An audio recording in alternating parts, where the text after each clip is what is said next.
me as we take a look at Cisco access control lists.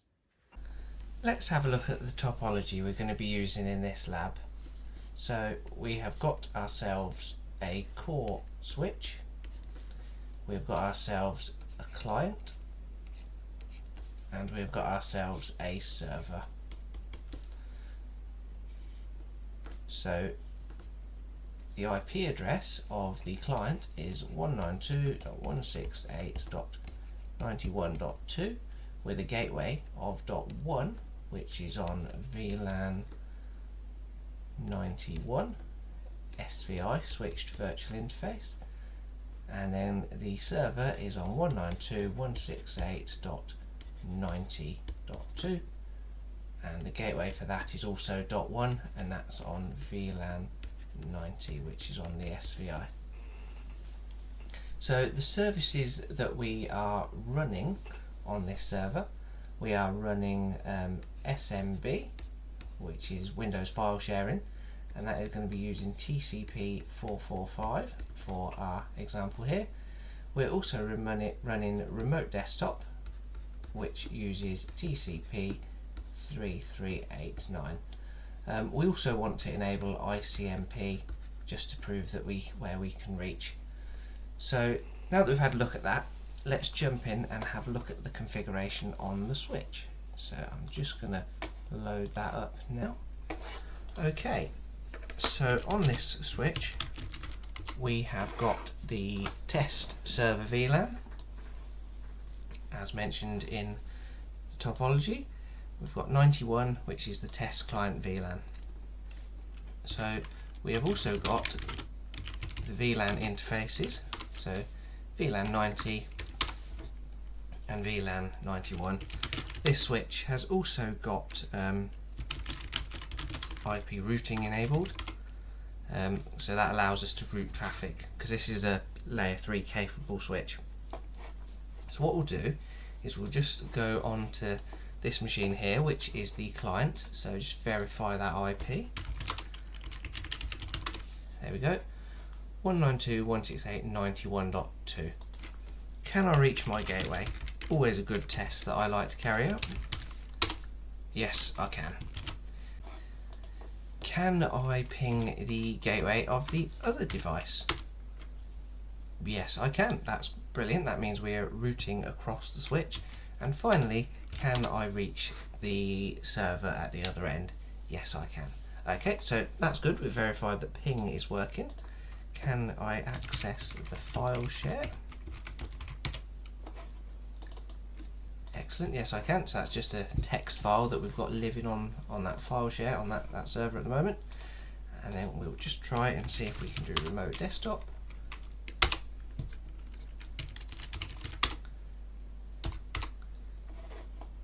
Excellent, yes we can. So we can currently do everything, which is great.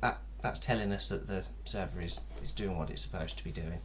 So let's see if we can restrict some of that with an access control list. So let's have a look. Let's see what we're going to do. Right, so if we just jump back on the switch here, I am going to create an extended access control list, and I'm going to call it client to server. IP access list extended, and we'll call it client to server. In production, obviously, you want to give these meaningful names to tell anybody who has to troubleshoot or access the switch what's going on here. So I'm just going to call it that for my test purposes. And in there, I am going to create a ICMP rule. Now you might think, why am I doing that? Because ICMP is already working. Well, what I'm actually going to do is I'm going to create a slightly different rule. I'm going to allow ping to a different IP address, because an access control list will have an implicit deny built into the bottom of it. So by me doing this just shows you that if I'm allowing access to something else, you'll see that implicit deny taking effect. So I'm going to say permit IP any, so that's coming from any device on the 91 network, permit IP any, and we're going to say host, and I'm going to go 192.168.90.3. So as it happens, that IP doesn't actually exist, but it will just prove the point there. So to verify my IP access list, I'm going to show IP access list, and then I'm going to put my name afterwards. There we go. So we can see that 10 permit IP any host to that IP address. Now what we're going to do is we're going to apply that to the in direction on the interface VLAN 91. So if we go int VLAN 91, and to do that you go IP access group, which I just tabbed out there, pop in the name, and then we're going to say in.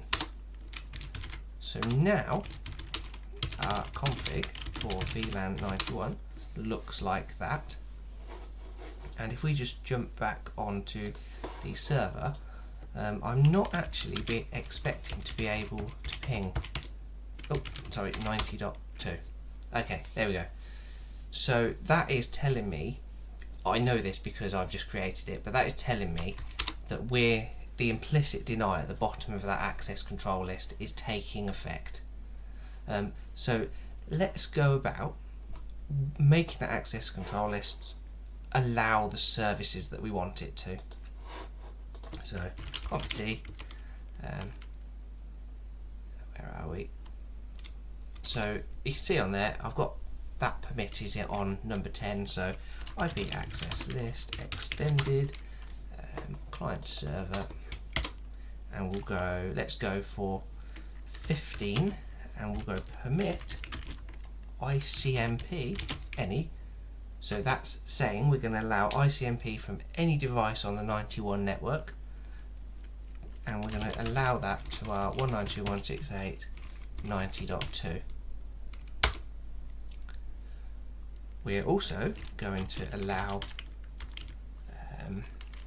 what we're going to allow. We're going to allow RDP. So we're going to permit TCP any host 192.168.90.2, and we're going to say equal to 3389. So that will allow us to do our TCP traffic for RDP.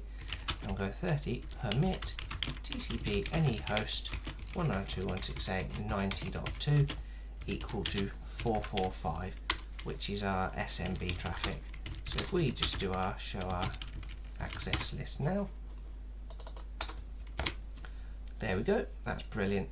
So we can see our 15, we're going to allow it to that host. Oh, you can see my accidental attempt at pinging there.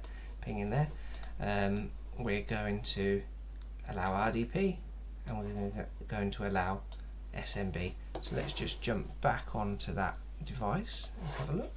So can we ping it? Excellent, we can ping it now. So that will be hitting our access control list and allowing that.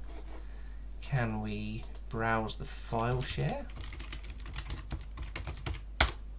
Excellent, we can, and we can still access it, perfect. And we can also do, I hope, our remote desktop. There we go. So we have specifically allowed those services. Sorry about the background noise, it's fireworks night. So perfect. There we go. There's our access control list.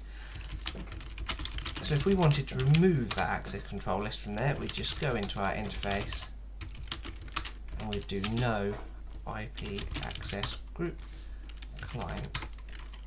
You have to actually type that in or copy and paste. There we go. There we go, a real quick video on an extended access list. I may very well do another video going into a bit more detail into access list if that's something that people are interested in. You know, by all means, hit that like button, feel free to subscribe. I don't know if you can do this on YouTube, but you know, get in touch and let me know if there's or comment down below if there's any particular Cisco topics that you'd like to see. And hopefully I'll see you on the next one. Thank you very much.